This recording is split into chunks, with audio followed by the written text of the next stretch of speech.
At the family dinner, my father shouted in front of everyone, "You will never become anything."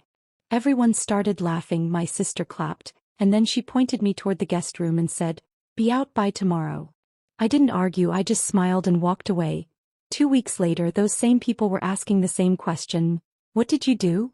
The yellow bulb above the dining table was flickering, as if it knew something was about to break. Outside, the cold of Dayton, Ohio was freezing against the window panes like breath turning solid. Inside, between the smell of turkey, the steam from mashed potatoes, and the sweet stickiness of cranberry sauce, my father's voice dropped like a knife. "You will never become anything." For a second it felt like the room might go silent. But it didn't. Laughter burst out, the kind of laughter that isn't joy, it's spectacle. My mother set her fork down and murmured, "Oh, stop." Like this was an everyday routine. My brother Faraz shook his water glass and threw in a line, "Dad's right. Dreams don't pay rent." And then Sarah, my older sister, whose laugh always carried the scent of victory, actually clapped. She really clapped. "Wow. Dad finally said it straight today." Then she stood up and walked over like I was a guest, not a daughter. She pointed toward the hallway. "The guest room's that way. Be out by tomorrow." I didn't argue. There was so much sitting on my tongue. The sharp truths of the last 7 years, every installment of my student loan, every time I worked 2 jobs and still couldn't bring down my credit card balance. But I just smiled, picked up the napkin from my plate, pasted that smile on my lips, the one that keeps the poison inside from spilling out, and quietly walked toward the guest room. Behind me, my father's breath smelled like beer, and in his eyes was that same old verdict, that I was wrong and he was right. The guest room had a cold blanket, dusty curtains, and an old lamp that offered less comfort and more reality. I pulled out my phone. Opened my bank app. Checking, $184. Savings, $0. Credit cards, 2 of them, one at $3,870, the other at $2,110. Health insurance. Because I worked part-time, I didn't qualify for the company plan. And during open enrollment I'd picked the cheapest option with a deductible so high that you practically calculate your way into being healthy. School fees? My daughter Aisha's school trip fee had landed in my email just last week. $120 due Friday. Friday comes every week. I didn't lie down on the bed. I put on my jacket and went outside. The wind cut my face in the parking lot.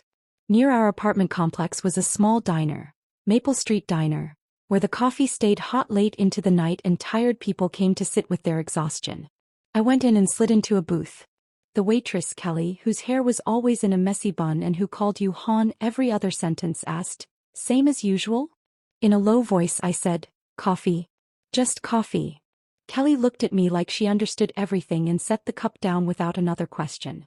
The bitterness of the coffee left the taste of truth on my tongue. I opened notes on my phone and wrote 3 lines. Tomorrow morning, my own home with my kids. 2. The debts won't disappear, but I won't be weak either. 3.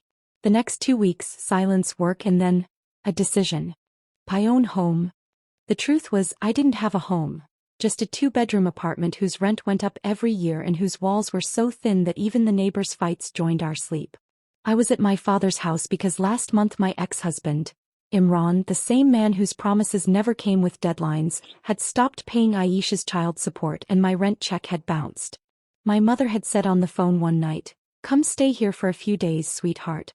Your father just gets angry, his heart isn't bad." I had believed her. That's always the mistake. We soften wounds in the name of relationships. The next morning I woke the kids. Aisha's hair was tangled in the brush, and my son Hamza was searching for his bag with his small hands. My father sat in the kitchen with the newspaper open. He looked up and said, "Where are you going?" Like I needed his permission. Calmly I replied, "Somewhere I'm respected." My mother looked at me quietly. There was sympathy in her eyes but no courage. Coming down the stairs, Sarah said sarcastically, "Oh please sis, don't be dramatic. What are you even going to do out there?"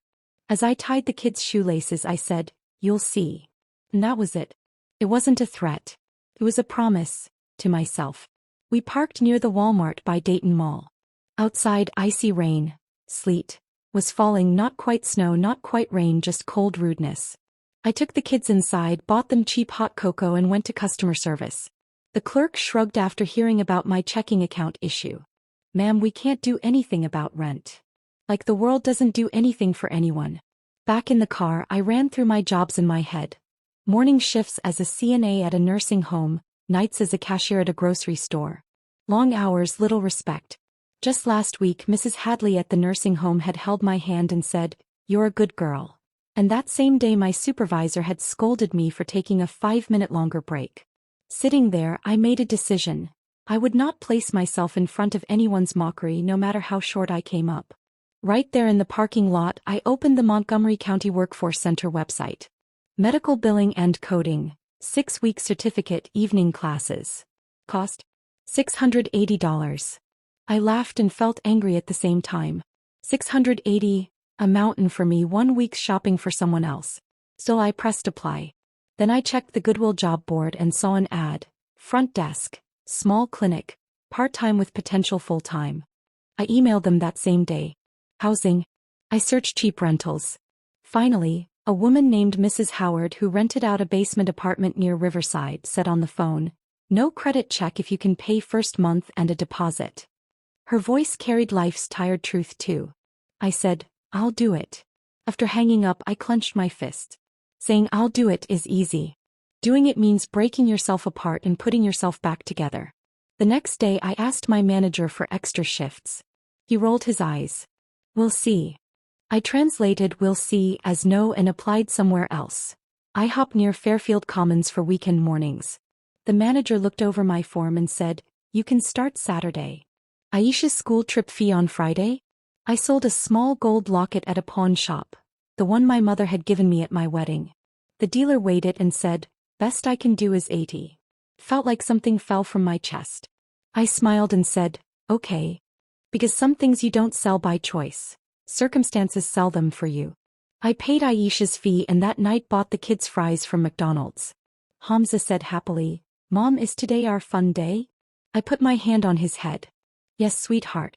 Today is our fun day." Inside, a voice said, "This is justice, giving children small joys to shield them from big pain." Those 2 weeks passed like climbing a mountain. Waking up at 5, uniforms, the cold at the bus stop, changing patients' beds at the nursing home, then preparing for the clinic interview in the evening, grocery store lines at night, customers, "I'm in a hurry" faces, then home to homework, laundry, and 10 minutes of silence for myself, just enough to breathe. At the clinic interview, the doctor's assistant, Ms. Natalie, asked, "Why should we hire you?" I told the truth. Because I know the cost of mistakes and I don't want to make them anymore. She looked at me for a moment, then said, "Can you start Monday?" I said yes, like it wasn't a word but a door. That same Monday I gave Mrs. Howard the deposit. The money came from 3 extra shifts in 2 weeks IHOP tips, and those $80 from the pawn shop. When I held the key to the basement apartment, it wasn't gold but it was victory to me. The place was small but clean. Outside the window was a little park, Riverside Park, where a light layer of snow sat on tree branches and kids' breath turned to smoke when they ran. I called the kids inside. Aisha touched the wall and asked, "Mom, is this ours?" I said, "Yes, ours." That evening my phone rang. My father's number. I looked for a second then answered. "Where are you?" His voice had less anger, more worry.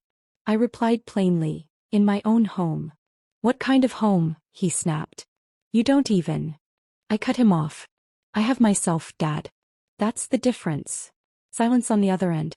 Then my mother's voice came on. "Sweetheart, what did you do?" That same question people ask when they realize the spectacle is over and the story has moved into someone else's hands. I took a light breath. There was anger but controlled. Pain but no weakness. I didn't argue. I saved time. I worked. And I paid the price of my dignity myself. The next day Sarah texted, "Heard you got hired at a clinic?" "Wow." She added an emoji after wow, like words weren't enough. I didn't reply. Sometimes silence is an answer. Then Imran called. "Hey, I heard you've settled." That same old entitlement in his tone, like my decisions needed his approval. "So maybe you can drop the child support case now?" The fire inside me flared for a second. I didn't let it reach my mouth. I said calmly, "The case isn't being dropped. I've already filed with the county. You'll get the court date." He snapped, You've really changed. I smiled. No. I just don't fall apart anymore. And that was justice. No movie scene, no applause, no magic. Just a woman who makes breakfast for her kids even after a night shift, who pays $20 extra over the credit card minimum to remind herself that paths are built, who fills out health insurance forms instead of putting her health later, and who doesn't sell her inner truth despite betrayal by family. 2 weeks later, sitting at Maple Street Diner with my kids, eating pancakes while sleet fell outside again, I put my phone on silent. Because I knew the answer to "what did you do?" makes no sense to people until they stand on their own feet. And I was standing, tired but upright, wounded but alive. If this story moved you, resonated with your own journey, or made you feel seen, please take a moment to like this video and subscribe to the channel. Your support helps these voices reach further. Thank you for reading, listening, and standing with stories that speak truth, resilience, and quiet strength.